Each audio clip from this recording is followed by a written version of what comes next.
Oui.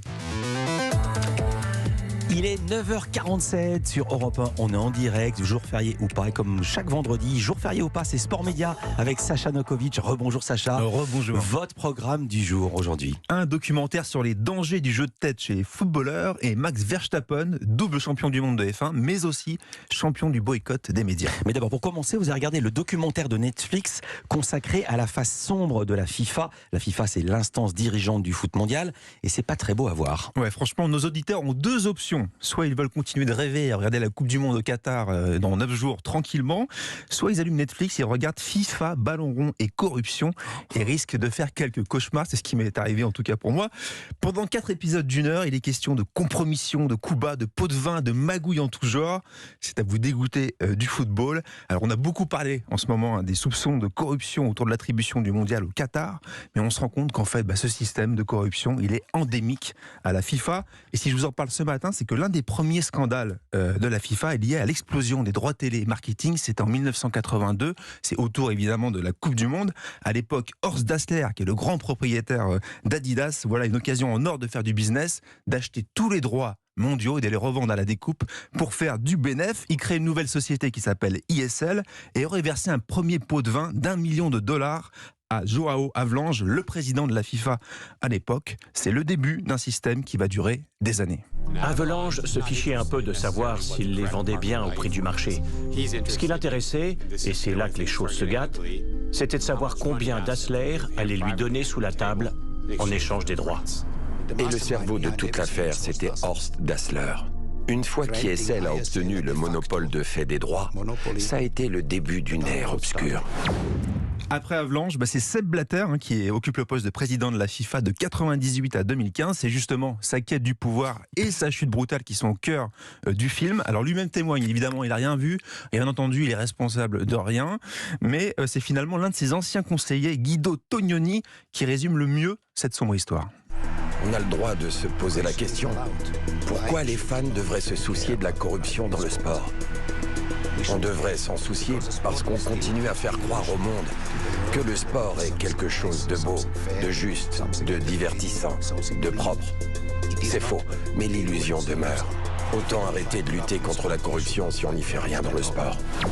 À voir donc sur Netflix, 4 fois 1 heure, il faut les remplir les 4 heures. Je comprends que vous fassiez des cauchemars. Le foot perd la tête, mais cette fois littéralement. C'est un sujet tabou qui aborde toutefois un doc sorti hier sur l'équipe Explore, l'univers long format de la plateforme L'équipe. Oui, ça s'appelle un football sans tête. Alors on connaissait les conséquences dramatiques des chocs à la tête dans le rugby ou le football américain, mais dans le foot c'est vrai, notamment en France, ça reste un sujet tabou, on a du mal à en parler. Alors le film montre quand même qu'en Angleterre, le sujet commence à être pris au sérieux avec une étude réalisée sur des joueurs ayant évolué de 1900 à 1980. Et bien par rapport à la population générale, à vous, à Bruno, à moi, le footballeur aurait 3,5 fois plus de risques de développer des maladies neurodégénératives. Oh vous nous connaissez mal. Et si vous êtes défenseur, je suis sûr que vous êtes défenseur, Bruno, c'est 4 à 5 fois plus que la population générale. Alors pour sensibiliser, chaque année, des femmes et des enfants de footballeurs anglais victimes organisent un match et vous allez comprendre pourquoi. Ce match est aussi pour les familles de ces destins brisés.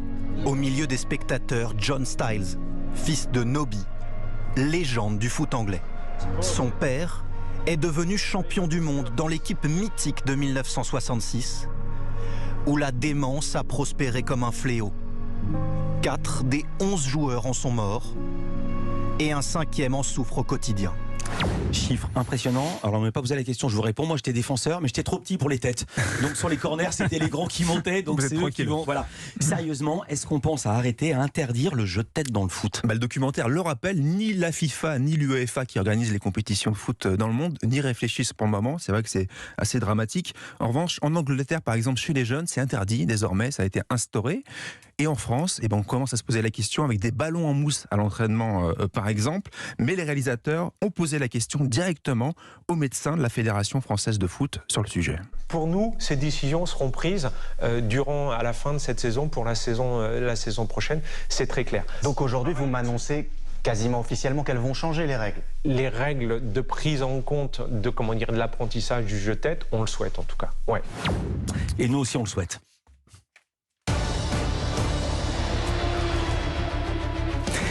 Ce dimanche, c'est l'avant-dernier Grand Prix de la saison. On parle de Formule 1, c'est à São Paulo au Brésil. Max Verstappen a tout pour être heureux. Il est déjà champion du monde. Ah, j'adore cette musique. Ouais, j'ai l'impression que ça démarre. Je suis en train de me préparer, je suis en train de monter le son. Verstappen a gagné 14 courses cette saison, c'est déjà un record. Et pourtant, il est en froid avec certains médias. Et avec tout le groupe Sky Sports, qui est le diffuseur majeur de la F1. Alors Verstappen l'a annoncé il y a 2 semaines, c'était au Grand Prix du Mexique. Il est même soutenu par son équipe. Il passe derrière lui, ce bar. Il veut pas entendre ça. En tout cas, il est soutenu, il n'est pas seul, par son équipe Red Bull qui le suit dans ce boycott. En fait, c'est Ted Kravitz, qui est un journaliste de Sky, un journaliste anglais qui a répété à plusieurs reprises cette saison que Verstappen avait volé le titre de champion du monde la saison dernière à Lewis Hamilton lors de la dernière course. Évidemment, ras-le-bol du pilote néerlandais qui dénonce un acharnement constant et irrespectueux. Alors Verstappen prend-il un risque à ignorer la chaîne Sky Sports? Réponse avec l'intervieweur F1 de Canal+, Laurent Dupin. C'est quand même assez osé de sa part car la F1 est un milieu très britannique. 7 écuries sur 10 sont basées en Grande-Bretagne. En plus, quand on sait que Sky est aussi diffuseur en Allemagne et en Italie, c'était assez osé de les boycotter. Alors qu'il est facile, en plus, dans la zone d'interview, de faire semblant de ne pas voir une télé, de ne pas répondre à un journaliste en disant « Ah oui, je vous avais pas vu ». Non, lui, Verstappen, il a annoncé sa décision, il l'a assumé. Et c'est une forte tête, Verstappen. C'est pas la première fois qu'il boycotte un média. Non, vous avez raison, Philippe. L'an passé, c'est la série Netflix, Drive to Survive. Il voulait plus leur parler pendant une saison. Il estimait qu'il travestissait la réalité, qu'il créait des rivalités qui, selon lui, n'existaient pas. Mais ça s'est arrangé depuis. En fait, Max, il est comme ça. Il boude, mais ça dure jamais très longtemps. Par exemple, hier à Sao Paulo, il a commencé à répondre enfin de nouveau à Sky Sports. C'était lors d'une conférence de presse. En fait, il demande juste un peu d'objectivité. C'est ce que nous explique encore une fois Laurent Dupin de Canal+.